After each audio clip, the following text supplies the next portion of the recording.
Bueno, son las 8 de la mañana con 4 y saludo como siempre, que me da muchísimo gusto verlo y escucharlo y leerlo, a Federico Berrueto. Usted lo conoce muy bien, sígalo por favor, le pone @Berrueto y va a poder leer todos los días algo nuevo, siempre escribiendo cosas que nos enseñan y nos ayudan a entender un poquito mejor el entorno. Federico. Muchísimas gracias. ¿Cómo estás? Buenos ¿Cómo días. amaneces? Bien, muy bien. ¿Todo bien? Todo bien. Oye, me interesa mucho conocer tu opinión del discurso del presidente Zedillo. Es un personaje que tú conoces, trabajaste con él. A mí me parece, por lo menos, voy a dar una opinión, adelanto que es una opinión personal. Bueno, pues, si es opinión, pues es personal, ¿no? Voy a dar mi opinión.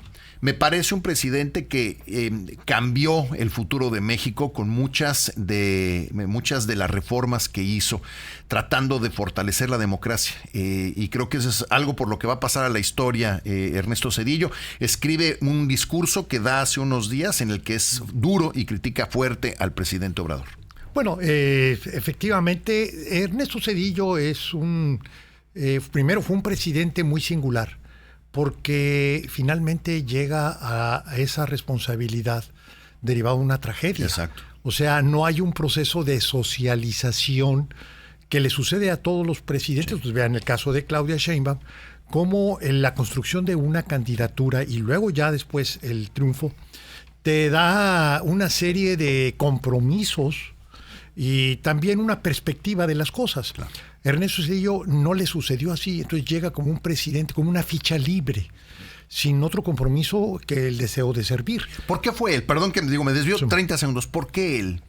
Bueno, primero porque estaban impedidos los miembros del gabinete para poder ser candidatos. Y finalmente Zedillo reunía las condiciones porque ya se veían problemas muy serios en materia económica. O era Pedro Aspe o era Zedillo. Y Pedro Aspe no tenía, tenía impedimento constitucional. Por ser hijo de... Impedimento constitucional porque era miembro del gabinete. Entonces okay, ya estabas 6 meses de la elección. Yo por lo menos considero que si alguien tiene la posibilidad de hablarnos del esfuerzo de México para llegar a la democracia es Ernesto Zedillo. Sí, pero además, mira, él lo ha dicho con mucha honestidad y además autenticidad. Es una persona, un político muy auténtico, sí, muy transparente, no anda con juegos de espejos. Lo que dice es que es un logro de él, pero que ocurrió en su gobierno, pero que fue el concurso de muchos otros. Sí, claro. Hizo el día de ayer una referencia, por ejemplo, a Carlos Castillo Peraza, como uno de los articuladores de la reforma político-electoral. Sí. Y también estuvo el caso de la reforma al Poder Judicial, también intervinieron panistas de relevancia y juristas totalmente independientes. Entonces, a Zedillo lo que sucede es que para él decidió retirarse de la política para siempre. Sin embargo, bueno, lo que él asume, ya viendo cómo han evolucionado las cosas aquí en México, siente que es un acto necesario para él definir posición fundamentalmente a partir de la reforma al Poder Judicial. Okay. Es el fin de un régimen, del régimen democrático, del cual Ernesto Zedillo y sus pares y su generación fueron actores relevantes para llegar a esa democracia. Leía a Raimundo Rivapalacio el día de ayer, escribió una columna muy interesante hablando precisamente del papel que jugó el presidente Zedillo cuando se estaba discutiendo la posibilidad de que Andrés Manuel López Obrador llegara a la ciudad.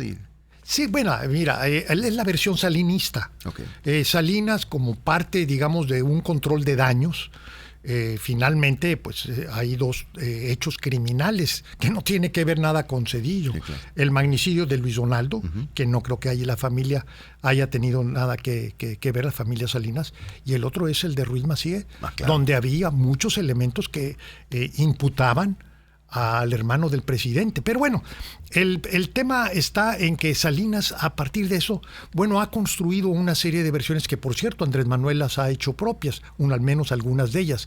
Lo de Acteal, por ejemplo. Okay. El asesino, como si Ernesto Zedillo hubiera sido la mente. No, fue un enfrentamiento ahí comunitario del cual está más que documentado. Pero otra de las leyendas urbanas es de que Ernesto Zedillo fue el que facilitó la candidatura de Andrés Manuel, habiendo impedimento por cuestiones de domicilio. Sí, porque no había vivido en México el tiempo suficiente. Y la versión, y Raimundo, que es un periodista de excelencia, contrae compromisos con sus fuentes. Entonces, él construye, por ejemplo, un Luis Donaldo Colosio muy a la medida de Carlos Salinas de Gortari, que fue su último libro. Y lo entiendo, a Raimundo para mí no es algo que me espante, pero lo que sí puedo decir es que la versión esta del supuesto facilitación de la candidatura de Andrés Manuel López Obrador es una, digamos, es parte de lo que ha construido Carlos Salinas para pues defenderse de, finalmente, no de Ernesto Zedillo, sino pues de la tragedia que le ocurrió a partir de todos los eventos en los cuales él o su familia se quedó involucrado. Ahora, lo que sí es un hecho es que los cambios que ocurren durante el sexenio del presidente Zedillo son lo que va encauzando a lo que sucedería después en el 2000 con el triunfo del PAN y la alternancia. Bueno, mira, el PRI no sabía competir, era un problema. Zedillo desde el principio les dijo: yo no voy a intervenir en la decisión fundamental, que es quién va a ser candidato del PRI presidencial. Era el primero que decía eso, me quiero imaginar, de los primeros. Y además se los cumplió. Sí. Él no intervino en eso. Recordemos que hubo una elección primaria interna que nunca se ha podido replicar, qué lástima, pero donde votaron más de 10 millones de personas para designar al candidato. Y bueno, finalmente los priistas designaron a quien pensaban que era el candidato oficial, que era la Bastida. Pero bueno, hubo contienda, hubo competencia, una serie de cosas. Pero bueno, lo que quiero más que todo decir es que la misma dinámica de la sociedad, sobre todo cuando tú das condiciones de equidad de la contienda, permite que haya alternancia. La alternancia es lo normal en una democracia. Claro. Lo que tenemos que preguntarnos es que hacia dónde ahora vamos a tener elecciones justas y equitativas. El hecho, por ejemplo, que un presidente cargue los dados en un régimen donde el presidente cuenta mucho, pues eso afecta que tengas una contienda justa. Pero bueno, Ernesto Zedillo, bueno, ahí está finalmente la historia, puede juzgarse su gestión. Creo que le tocó recibir el país en condiciones sumamente problemáticas, que no le veníamos del error de diciembre. Que no le sucedió a Andrés Manuel. Andrés Manuel deja un país sumamente complicado, al menos en términos económicos, y con una polarización creciente, y el sentimiento de muchos mexicanos, si quieres tú una minoría, yo formo parte de ellos, que acabamos con el régimen democrático. Una vez que diste el paso para eliminar la imparcialidad de los juzgadores, pues ya acabaste con la democracia. Hay quienes critican a Zedillo, que salió muy tarde a hacer esta crítica porque ya está ahogado el niño, ¿no? Pues bueno, es que él no está en la política, sí, ¿no? Y lo dice claramente. Él a lo que se ha dedicado es a la academia. Él no intervino para frenar la reforma judicial, no. Fue simplemente para socializar su preocupación por lo que está sucediendo en el país. Hay un evento en México, o que tiene como referencia a México, y él dice, pues no puedo quedarme callado. Lo ve como un acto de obligada responsabilidad, muy a su pesar. ¿Y tiene la autoridad moral para hacerlo, no? Pues mira, yo digo que sí, habrá quien piense que no, pero finalmente él es un hombre que siempre ha actuado con esa claridad. A muchos pues, no les agrada, no es un político convencional, es un político cuando le preguntan en las entrevistas que dio. Ayer dio una entrevista, dio una entrevista con Loret, ¿verdad? De cuál es el momento, ¿verdad? De satisfacción, y él dice: cuando fue más baja mi popularidad, porque tuve que tomar las decisiones que le iban a permitir al país salir adelante. No era al momento que dejó la presidencia, que la dejó con una popularidad muy elevada. Entonces, Zedillo como político es una especie rara, sí, distinta a lo convencional. Y finalmente, bueno, lo que dejó es un país ordenado, una transición política muy tersa, sin violencia. Veamos la historia del país. ¿Cuándo hemos tenido un relevo presidencial en términos tersos, y más cuando hay alternancia? Sí, ¿no? Cuando hemos tenido una economía creciente, estable, etcétera. y realmente es una excepción, y creo que es un presidente de excepción. No quiero entrar con estos juegos de palabras de que el mejor presidente de la historia, eso es un juicio que no tiene, simplemente pero dejemos. Fue trascendente su presidencia, fue una presidencia, bueno, dejó la independencia de la Suprema Corte, dejó la equidad electoral, dejaron los derechos electorales de los habitantes de la Ciudad de México que no podían votar por sus autoridades, dejó muchas otras cosas que son parte del esfuerzo de una generación que se dio en su gobierno y que él tuvo la inteligencia y la madurez política de hacer justamente lo que no hizo López Obrador, dialogar con la oposición. Reacciona López Obrador, sacan supuestamente pues unos trapitos muy extraños. Mira, lo de siempre, ¿no? Hay dos cosas y vienen al caso porque no lo hizo la oposición, al menos no lo hizo con la claridad. Zedillo se refiere a dos cosas. El manejo criminal de la pandemia, lo que costó la vida, y dice, y lo tiene porque él se encargó de hacer el estudio con varios especialistas mundiales, que México fue el que tuvo los peores resultados y el peor manejo a la pandemia. Sí. Y otro, pues, con el exceso de lo que llaman el exceso de muertes, ¿no? Así es, definitivamente. Y bueno, también tienes otras cosas que son muy penosas, por ejemplo, como un presidente que se dice nacionalista y todo, cómo se doblegó al presidente Trump. Eso está documentado, no porque lo diga Trump, sino porque sucedió. O sea, no es una interpretación ni es una opinión. La humillación histórica de México frente a Estados Unidos ocurrió en el gobierno de López Obrador, y eso está ahí en la mesa. Claro, podemos ignorarlo, podemos interiorizar la propaganda o trivializarlo, pero eso es una realidad. Y la historia no lo olvidará, ¿no? Seguramente el tiempo será justo. Pues fíjate que una cosa curiosa con Ernesto Zedillo, en sus últimos, ya al cierre de su gobierno, le preguntamos, oiga, es que hay que definir ¿cómo quiere que la historia lo recuerde? Le dice, esa no es mi tarea es gobernar bien, eso a mí no me importa ni me interesa. Es que esos son los que necesitamos, nos urgen eso. Hablando ahorita que hablábamos de lo de Riva Palacio, Ciro Gómez Leiva anuncia que se va. ¿Tu opinión? Mira, a mí me deja muy, muy preocupado. No he tenido oportunidad de comentarlo con Ciro. Lo conoces bien, se conocen bien. Y además hay un entrañable afecto. A mí lo que me parece, y soy a lo mejor un tanto pues ligero de comentarlo, pero a mí me parece que lo afectó mucho el atentado.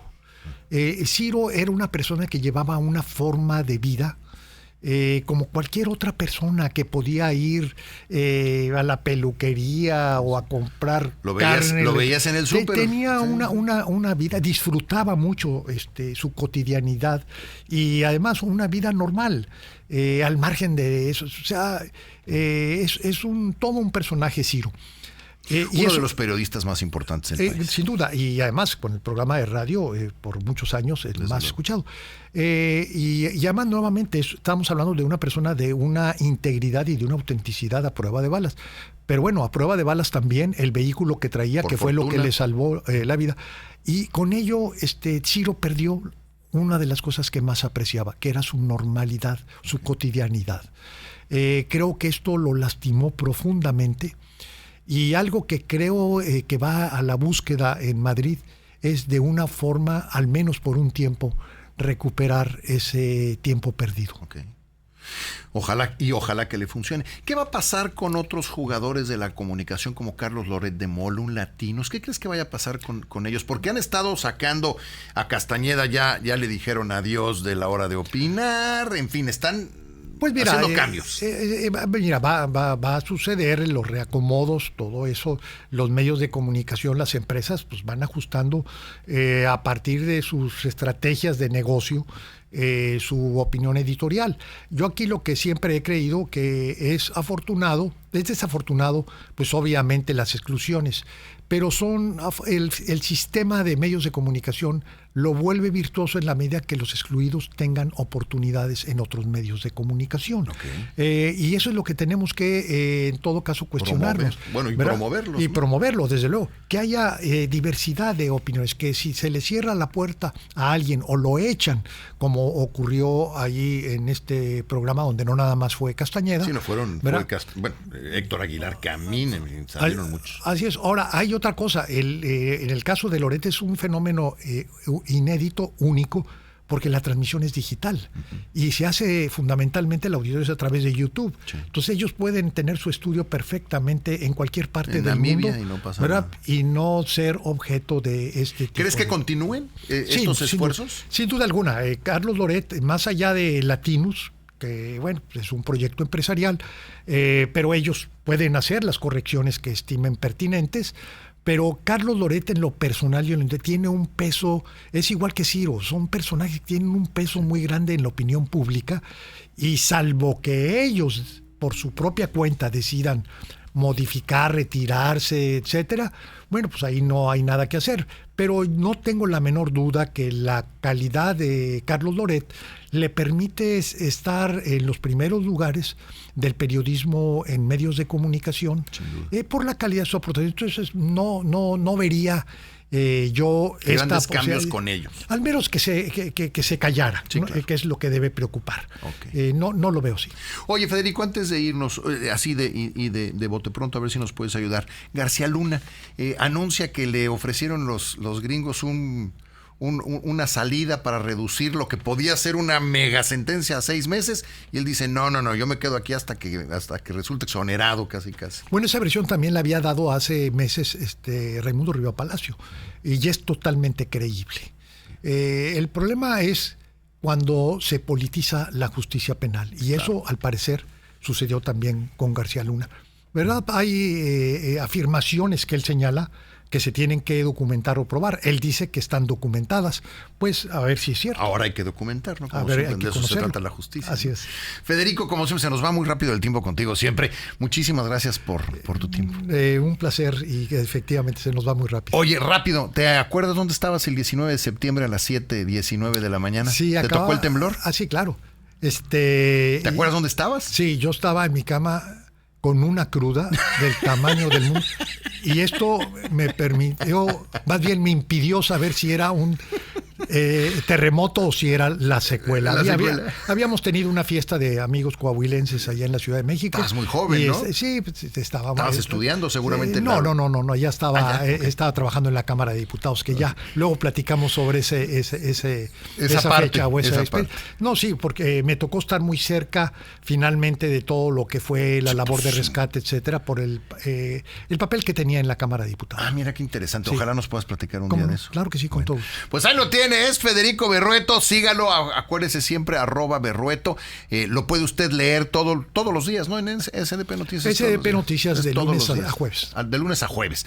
Para que lo lea de verdad, vale muchísimo la pena. Gracias, Fede. Muchísimas gracias. Federico Berrueto, 8:22. Vamos a un corte, regresamos.